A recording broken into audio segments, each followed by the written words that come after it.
এবং দেশের বাহিরে এই মুহূর্তে যে যেখান থেকে আমাদের ইউটিউব চ্যানেলটি দেখছেন আপনাদের সকলকে প্রীতি ও আন্তরিক শুভেচ্ছা জানিয়ে শুরু করছি আমাদের নিয়মিত অনুষ্ঠান জীবনের গল্প। সম্মানিত দর্শক শ্রোতা, আমরা বিভিন্ন সময় বিভিন্ন অসহায় নারী উদ্যোক্তা এবং সমাজে যারা অবহেলিত নারী আছে তাদের গল্পগুলো তুলে ধরার চেষ্টা করি। তো দর্শক, আজকে আমাদের ক্যামেরার সামনে এক বোন আছে, শুনবো তার জীবনের কিছু গল্প আপনাদের মাঝে তুলে ধরার চেষ্টা করবো। আসসালামু আলাইকুম।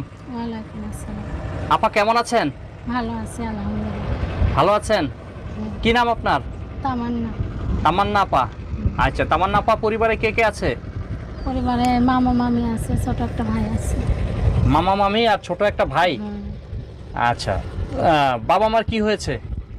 বাবা বিয়ে করে চলে যাও নে, টেনশনে মার মাথা খারাপ হয়ে যাও নে, মাও কোথাও চলে গেছে আর খুঁজে পায়নি।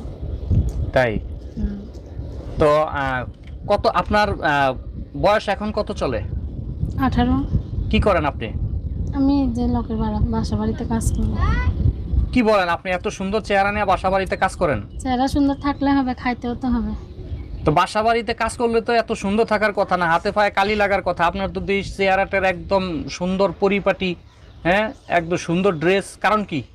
সুন্দর ড্রেস কি করবে, এখন কাজ তো করতেই হবে।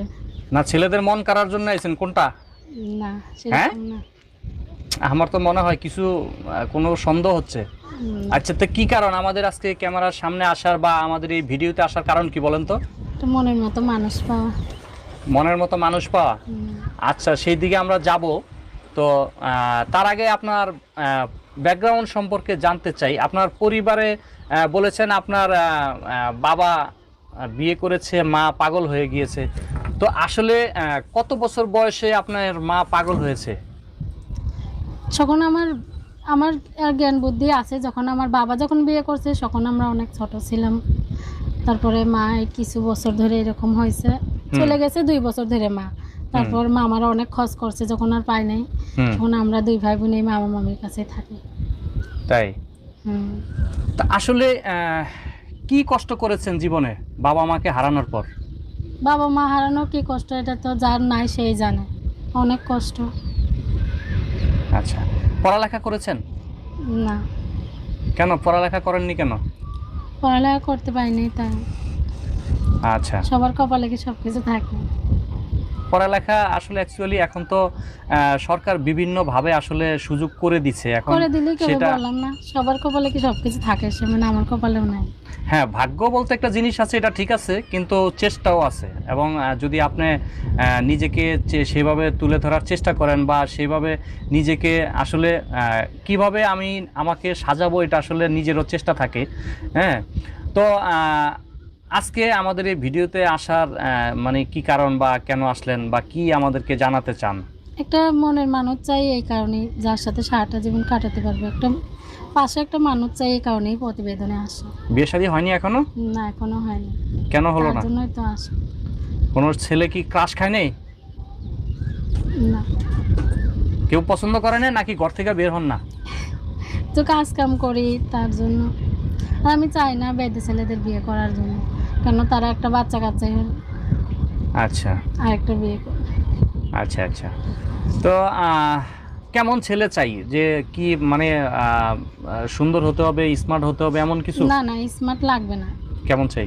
সাধারণ একটা ছেলে হলেই হলো, যে আমার সারাটা জীবন আমার ভালোবেসে আমার পাশে থাকে। আচ্ছা, চেহারাওয়ালা ছেলে চাই না। আচ্ছা, কারা বেশি ভালো, যারা স্মার্ট শিক্ষিত নাকি যারা কৃষক, খেতে খামারে কাজ করে, সাধারণ মানুষ, মাটি গড়া মানুষ, দু এক বেলা খায়, 2 বেলা না খায়া থাকে, 1 বেলা খায়া থাকে, এরকম মানুষ? বলতে তো পারি না, সবার ভিতরে খারাপ ভালো আছে। কোন যে আমার ভালোবাসবে আমি তারই চাই। তাই? আচ্ছা, তা আপনার নিজের কোনো পছন্দ আছে? পছন্দ এই যে আমারে ভালোবাসবে, আমার তারই পছন্দ। আমার তার কোনো চেহারা দরকার নাই। আচ্ছা, সব কিছু আমার দরকার নেই। কোনো চেহারার দরকার নাই? না। তা আপনার মানে আপনার যে নিজের সৌন্দর্য, এটার জন্য কি আরেকজন সুন্দর মানুষের দরকার আছে না? আছে, তার মন সুন্দর চাই। চেহারা সুন্দর হলে সে থাকে না। চেহারা সুন্দর, আমার চেয়ে তার চেহারা বেশি হলে সে থাকবে না তো। আচ্ছা, এটা কিভাবে বুঝলেন? বুঝলাম, দেখতেছি অনেকেরই তো দেখছি আমাদের কাছে মানুষরা ছেলের কাছে বিয়ে বসছে, কিছুদিন পরে তারা ফালায় দিয়ে গেছে, বলছে ওর চেহারা কি আর আমার চেহারা কি। আচ্ছা, তাহলে কি মানে আসলে মেয়েরা কি সবচেয়ে বেশি পছন্দ করে মানুষের? কোনো ধরেন আপনি স্বামী হিসাবে যাকে পছন্দ করবেন, কি দেখে পছন্দ করবেন? মন দেখে, যে মেয়েদের অনেক ভালোবাসবে, মেয়েরা তারাই ভালোবাসে, তার চেহারা টারে না। শুধু মন হলেই হয়, টাকা পয়সা লাগে না? টাকা পয়সা সে রোজগার করবে, সেইটুকুই খাবো, অত দরকার নাই, তো অত বেশি খাওয়ারও দরকার নেই।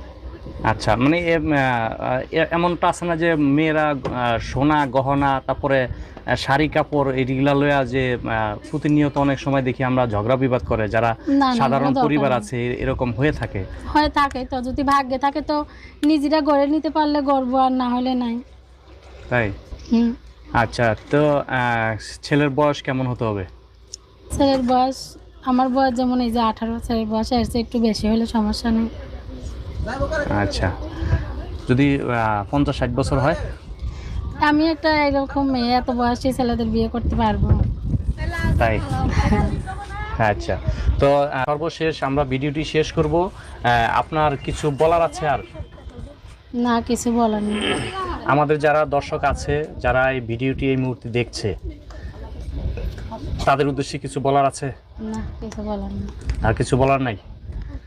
আচ্ছা, তো মনের মানুষ পেয়ে গেলে কি আমাদেরকে দাওয়াত করবেন?